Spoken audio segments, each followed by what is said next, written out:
السلام علیکم ورحمۃ اللہ وبرکاتہ۔ بسم اللہ والصلاة والسلام علی رسول اللہ صلی اللہ علیہ وسلم۔ آج سورہ آل عمران آیات 45 تا 54 کا مطالعہ مختصر پیغام کے ساتھ حاضر خدمت ہیں۔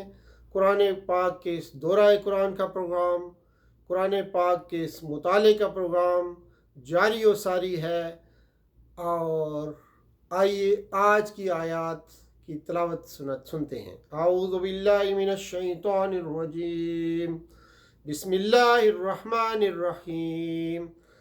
اذ قالت الملائکۃ یا مریم ان اللہ یبشرک بکلمات منہ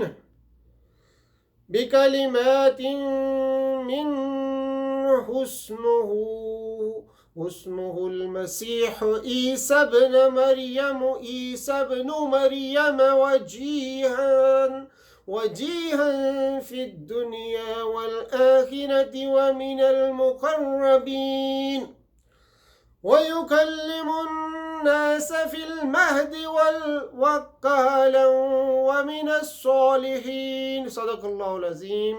آیت نمبر 45-46 یہاں سے عیسیٰ علیہ السلام کا قصہ شروع ہو رہا ہے۔ ان آیات میں اللہ تعالیٰ نے بیان فرمایا ہے کہ فرشتوں نے حضرت مریم کو عظیم ترین بشارت دی۔ وہ اللہ کا کلمہ، اس کا بندہ، اس کا رسول، مریم کا بیٹا حضرت عیسیٰ علیہ السلام ہے۔ وہ بشارت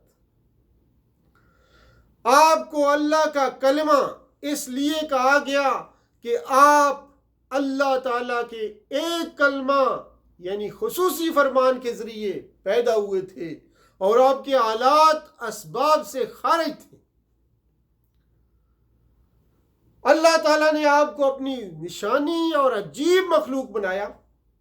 وہ اس طرح کہ اللہ کے حکم سے جبرائیل علیہ السلام نے آپ کی قمیض کے گریبان میں پھونک ماری اور اسی سے وہ پاک روح پیدا ہو گئی۔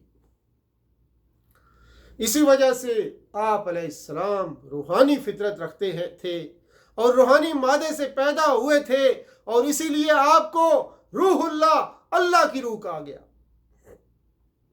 وجیہم فی الدنیا والآخرہ، وجاہت والا، وجیہن کے معنی ذو و جہت کے ہیں، عزت والا معنی اس طرح ہوں گے جو دنیا اور آخرت میں عزت والا ہوگا۔ وَمِنَ الْمُقَرَّبِينَ، مقرب اس کا واحد ہے، یعنی وہ اللہ کے مقرب اور برگزیدہ بندوں میں سے ہوگا۔ فی المہد، ماد وہ جگہ ہوتی ہے جو بچپن اور کم سنی میں بچے کے آرام کے لیے تیار کی جاتی ہے، جس کو گہوارہ، جھولا، پنگوڑا وغیرہ ہم کہتے ہیں۔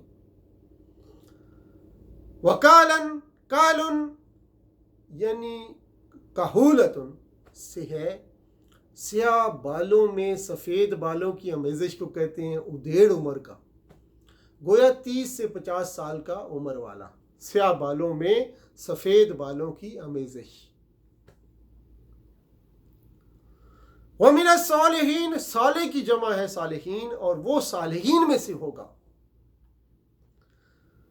یعنی بچپن اور بڑھاپے ہر دو حالتوں میں بغیر کسی قسم کی تفاوت کے انبیاء جیسی گفتگو کریں گے۔ یہاں حضرت مریم کو اپنے اس بچے کے بارے میں 5 باتوں کی خوشخبری دی گئی ہے۔ دنیا اور آخرت میں عزت والا ہونا، مقرب الہی ہونا، طفولیت اور کہولت دونوں حالتوں میں پختہ کلام، ہر قسم کے جسمانی اور نفسانی نقائص سے پاک، صلاح و تقوی میں درجہ کمال پر ہونا۔ یا وکہلا سے ایک اشارہ یہ بھی مل گیا، چونکہ حضرت عیسیٰ علیہ السلام نے بچپن میں تو لوگوں سے بات کی، لیکن ادھیڑ عمری میں بات نہیں ہو سکی تھی کہ آپ کو اوپر اٹھا لیا گیا، لہٰذا اس وعدے کے مطابق حضرت عیسیٰ علیہ السلام واپس دنیا میں آئیں گے اور کہولت میں بھی بات کریں گے، اور پھر ان کا یہاں انتقال ہوگا۔ چنانچہ فرمایا وَإِذْ قَالَتِ الْمَلَائِكَةُ يَا مَرْيَمُ إِنَّ اللَّهَ يُبَشِّرُكِ بِكَلِمَةٍ مِّنْهُ اسْمُهُ الْمَسِيحُ عِيسَى ابْنُ مَرْيَمَ وَجِيهًا فِي الدُّنْيَا وَالْآخِرَةِ وَمِنَ الْمُقَرَّبِينَ وَيُكَلِّمُ النَّاسَ فِي الْمَهْدِ وَكَهْلًا وَمِنَ الصَّالِحِينَ۔ آگے آیت 47 سے 51 تک نے فرمایا کہ جب مریم کو بذریعہ ملائکہ یہ بشارت مل گئی تو اپنی مناجات میں کہا کہ اے میرے رب، مجھے لڑکا کیسے ہو سکتا ہے؟ میرا نہ کوئی شوہر ہے، نہ ہی میں بدکار ہوں۔ ملائکہ نے اللہ کی طرف سے سوال کا جواب دیتے ہوئے کہا اللہ کا ایسا ہی فیصلہ ہے کہ بغیر کسی مرد کے ملاپ کے وہ تمہیں بیٹا عطا کرے گا، کیونکہ اللہ تعالیٰ کسی سبب کا محتاج نہیں۔ وَلَمْ يَمْسَسْنِي بَشَرٌ، مَسٌ مصدر سے ہے جس کی معنی ہے چھونا۔ معنی اس طرح ہوں گے کہ حالانکہ مجھے کسی انسان نے چھوا تک نہیں، لم کا لفظ استعمال آیا ہے۔ ملائکہ کی بات سن کر حضرت مریم حیرت اور تعجب سے کہنے لگی میرا بچہ کیوں کر ہوگا جبکہ مجھے کسی مرد نے ہاتھ تک نہیں لگایا۔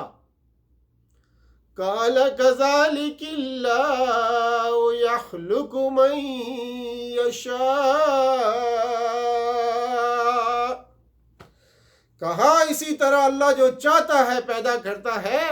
اس سے پہلے حضرت یحییٰ علیہ السلام کی پیدائش کی خوشخبری پر حضرت زکریا علیہ السلام کے تعجب پر فرمایا تھا، کیا فرمایا تھا؟ كذلك الله يفعل ما يشاء، اور یہ اس لیے کہ یہ ولادت عام سنت الہی کے مطابق تھی۔ یہاں جبکہ حضرت مریم کے معاملے میں خرق عادت کے طور پر مرد و زن کے اتصال کے بغیر صرف عورت سے ولادت کا تحقق کرانا ہے، اس لیے یہاں لفظ تخلیق لایا گیا ہے جو اللہ تعالیٰ کی صفت اختراع و تخلیق پر دلالت کرتا ہے۔ وَيُعَلِّمُهُمُ الْكِتَابَ وَالْحِكْمَةَ وَالتَّوْرَاةَ وَالْإِنجِيلَ، اور اللہ اسے کتاب کا علم، حکمت اور تورات و انجیل دے گا۔ یہ اس بشارت کی تکمیل ہے کہ اللہ تعالیٰ عیسیٰ علیہ السلام کو آسمانی کتابوں کا اور خاص طور پر تورات و انجیل کا علم دے گا اور دین کی سمجھ عطا کرے گا اور انہیں بنی اسرائیل کے لیے نبی بنائے گا۔ اس وقت وہ ان سے کہیں گے میں تمہارے رب کی طرف سے ایک نشانی لے کر آیا ہوں، اور پھر اس نشانی کی تفصیلات بیان ہوئی ہیں۔ میں مٹی سے پرندے کی شکل بناؤں گا، پھر اس میں پھونک ماروں گا تو وہ اللہ کے حکم سے پرندہ بن کر اڑ جائے گا، پرندہ ہو جائے گا۔ سبحان اللہ۔ کلمہ بِإِذْنِ اللہ میں اس بات کی دلیل ہے کہ اگر اللہ کا حکم نہ ہوتا تو عیسیٰ علیہ السلام کے ہاتھ پر ان معجزات کا ظہور نہ ہوتا، جس سے عیسیٰ علیہ السلام کے بارے میں اعتقاد الوہیت کی بھی نفی ہو جاتی ہے، اور یہ بات بھی ثابت ہو جاتی ہے کہ وہ اللہ کے بندے تھے۔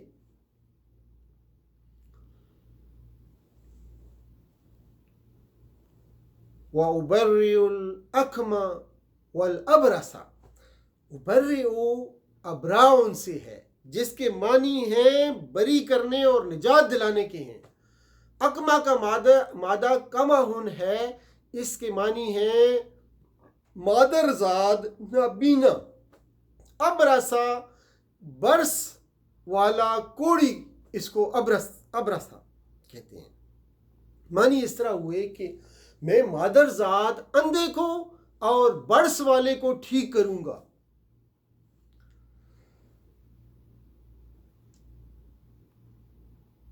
تدخلون فی بیوتکم، ادخار، ادخار سے ہے جس کے معنی ہے ذخیرہ کرنا، یعنی اور جو تم جمع کر کے ذخیرہ کرتے ہو اپنے گھروں میں، اور تاکہ میں تمہارے لیے بعض ان چیزوں کو حلال کروں جو تم پر حرام کر دی گئی تھیں۔ اس کا مطلب یہ نہیں ہے کہ حضرت عیسیٰ علیہ السلام کے ذریعے تورات کا کوئی حکم منسوخ ہوا، بلکہ انہوں نے بعض ایسی چیزوں کی حلت بیان کی جن کے بارے میں علماء یہود آپس میں اختلاف کرتے تھے اور اپنی طرف سے انہیں حرام بنا رکھا تھا، وہ بھی اپنی طرف سے۔ ان اللہ ربی و ربکم فاعبدوہ، بے شک اللہ میرا اور تمہارا رب ہے، بے شک اللہ میرا اور تمہارا رب ہے، تمہارا رب ہے، بس اسی کی عبادت کرو، یہی سیدھی راہ ہے۔ اس سے معلوم ہوا کہ تمام انبیاء علیہ السلام کا دین ایک تھا اور ان کی دعوت کی بنیاد توحید باری تعالیٰ تھی۔ عیسیٰ علیہ السلام نے بھی بنی اسرائیل کے سامنے وہی دعوت پیش کی۔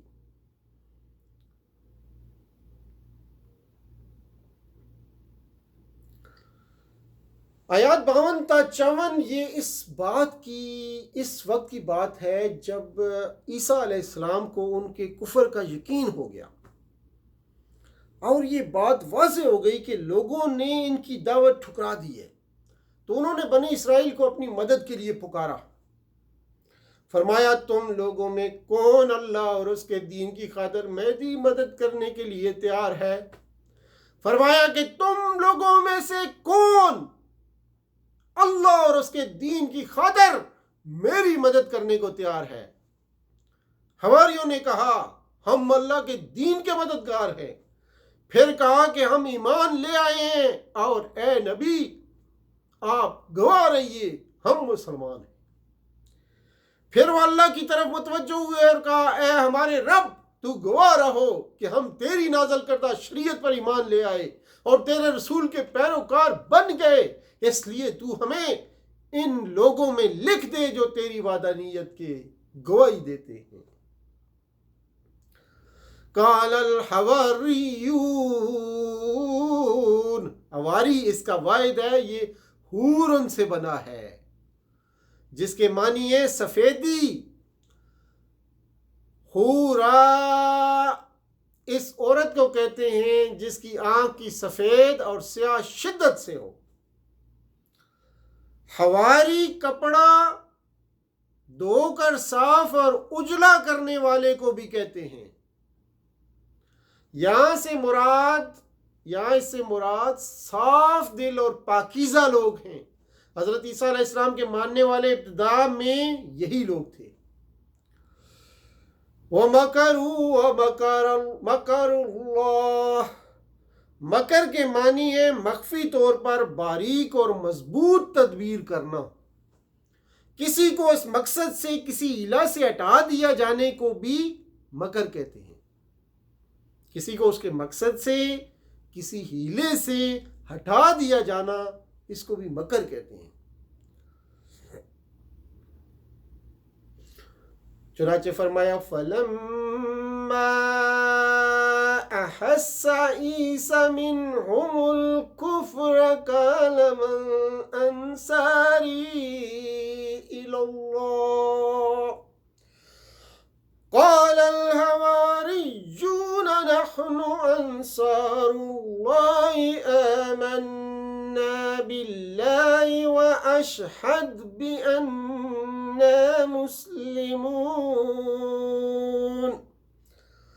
ربنا آمنا بما انزلت واتبعنا الرسول فاكتبنا مع الشاهدين ومكروا ومكر الله والله خير الماكرين وصلی اللہ تعالی علی آلہ وصحبہ اجمعین وآخر دعوانا الحمد للہ رب العالمین والسلام علیکم ورحمۃ اللہ وبرکاتہ.